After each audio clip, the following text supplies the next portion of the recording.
18 months old, had a vocabulary of 40 words. My mother would read to me every night for 1 hour. It was a nightly regimen of Roald Dahl, Harry Potter, A Wrinkle in Time, and Dr. Seuss.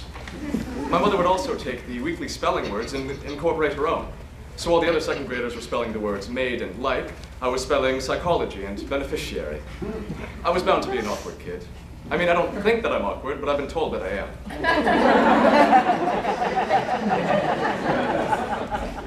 Your voice is really low. The first thing I hear. See, to me, my voice just sounds normal. I mean, it's just my voice. Now, I don't think that people make fun of me. I mean, I'm sure they talk about me behind my back, but I always thought it was kind that they wouldn't say it to my face. I'm pretty eccentric, actually. I get excited over very odd topics. I've been told that I think differently. Sometimes I wish I wasn't so logical. For example, someone give me a number. 43. Well, 43 is 10, 10 is 3, 3 is 5, 5 is 4, 4 is 4, 4 is 4, 4 is 4, and it continues on and on like that. What are you talking about? Well, the word 43 is 10 letters in it, the word 10 is 3 letters in it, the word 3 is 5 letters in it, the word 5 is 4 letters in it, and the word 4 is 4 letters in it, and it continues on like that infinitely. So 43 is 10, 10 is 3, 3 is 5, 5 is 4, 4 is 4, 4 is 4, 4 is 4. Does that make sense? Why do you think like that? I don't know. I mean, I've done it ever since I was in elementary school. Or when I was younger, I would watch the television with the closed captioning on. And you know how they would arbitrarily leave out letters in the words? Well, I would fill in the words and then rearrange them to create new sentences. What are you talking about? Well, let's say you have the sentence, like this quote from Roald Dahl. Truth is more important than modesty. In my head, I would rearrange the words and count the number of new phrases that could be made from them. For example, modesty is more important than truth.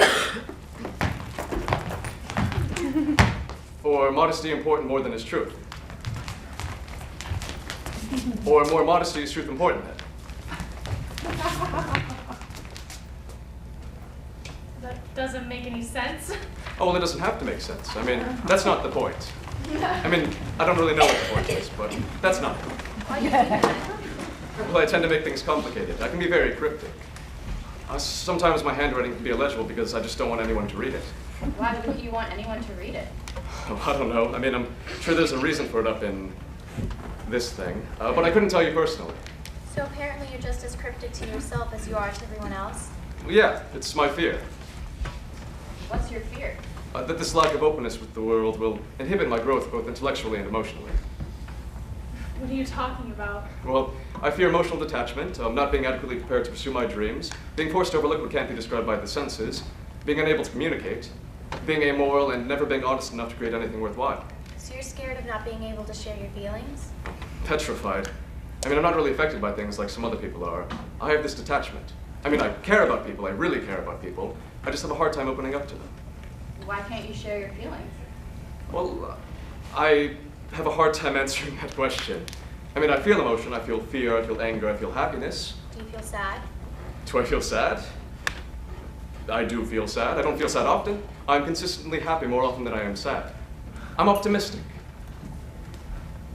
I do cry, but I cry behind closed doors. A closed door, the one that I lock at night. I cry about my brother, but I see struggle and tragedy more as opportunity than... Why do you cry about your brother? I have a hard time explaining what happened to my brother. I was 9, he was 16. There's a 7-year difference between the two of us. He got into a car accident that caused him to be very depressed. And I'm not sure what the exact reason was that led up to it, but he became a drug user. He would stay in his room with the door closed, and I remember my friends and I would always refer to it jokingly as the bear cave. Why the bear cave? Well, he was always hibernating, I guess you could say. The doctors couldn't ascertain the reason of his mental ailment. I don't really know what to call it. Different doctors said different things, and the mystery still continues. Where's your brother now? He's in an assisted living facility for people with mental handicaps. He was Baker acted. What's Baker acted? It's when someone poses a threat to themselves or to other people, and my mother thought that he could possibly be a threat to me because I was the youngest. What was she scared he would do? I don't know.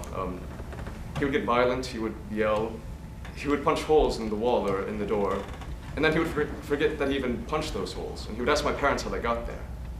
They used to keep fixing it until it kept on happening. Eventually, they just left him there to remind him that he was the one who did it because he would black out. I also had to lock my door at night, and I'm not sure what the exact reason was for this, but I'm pretty sure it was for my protection. Was he ever calm? Oh yeah, there were times when he would hear a woman's voice that he said consoled him. I've often wondered what this voice was saying to him. I imagine it must have been something like, It's going to be okay, Brian. Just relax. It's going to be all right. There was never any woman there, of course. It was all in his head. And there were other times when he didn't calm him down at all. He said it was because the woman was in danger. Help me, Brian! Come and help me before they take me! Help me! None of us had any clue what she was saying. He doesn't remember anymore. He doesn't hear her anymore. What's your brother like now?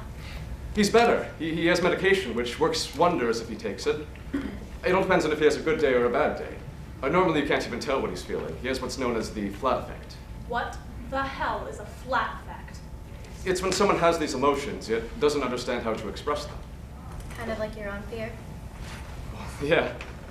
I guess I first recognized this when I was in a therapy session, and I was asked if I would have preferred it if my brother had died in the accident. And for the first couple of seconds, I didn't know how to respond. I don't want there to ever be a disconnect between what I feel and what I say. So I guess what you're trying to do is avoid your own flat effect? Yeah. How? Well, a couple of my friends suggested that I join drama, and I'm really glad that they did. I used to have a lot of social anxiety speaking in front of people. Why drama? Drama people are weird. They think a bit off-center, and they aren't ashamed of it.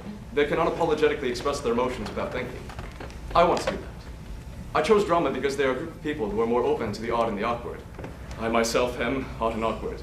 And I don't know if theater is going to be my life goal, but it's where I feel the safest. It's where I can be myself, or someone else. I guess you can say it's where I can express myself. In a way, it's my own version of a barricade. Not isolated like my brother's, but instead one that opens me up to share my emotions.